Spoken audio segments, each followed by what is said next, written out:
Perform the appropriate incision over the proximal interphalangeal joint. Retract the soft tissues surrounding the PIP joint, thereby fully exposing the joint so that it may be resected. This technique will utilize cup and cone reamers to maximize bony contact surface area.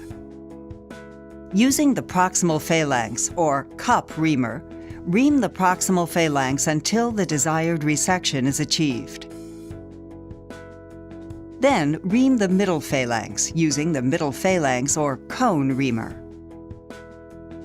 Insert the supplied 1.1 mm K-wire central to the long axis of the proximal phalanx. The K-wire may also be introduced at a 10-degree angle if plantar flexion of the toe implant is desired.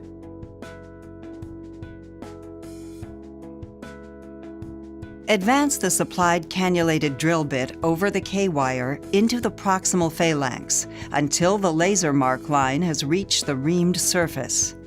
Remove the drill bit and K-wire from the proximal phalanx. Advance the same supplied K-wire central to the long axis of the middle phalanx. Using firm axial pressure, advance the supplied tap over the K-wire into the middle phalanx until the laser mark line has reached the reamed surface.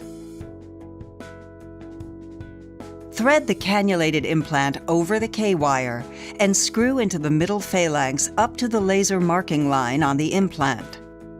Ensure that a laser mark line on the driver is facing dorsal. Remove the driver and K-wire. Reduce and press fit the implant into the proximal phalanx until the reamed phalanxes are opposed.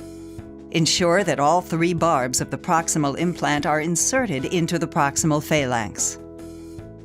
Close using standard surgical procedure.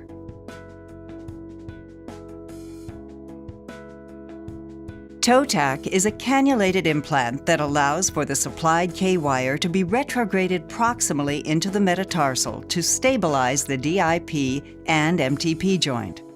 Utilizing the K-wire to stabilize the DIP and MTP joint is optional and remains solely at the surgeon's discretion.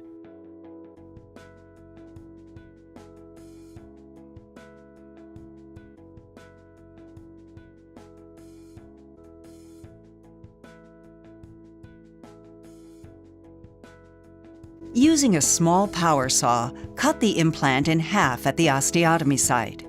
Attach the removal tool to a standard AO Quick Connect driver handle. Advance the tool into the distal portion of the implant using a counterclockwise rotation to engage the reverse threads.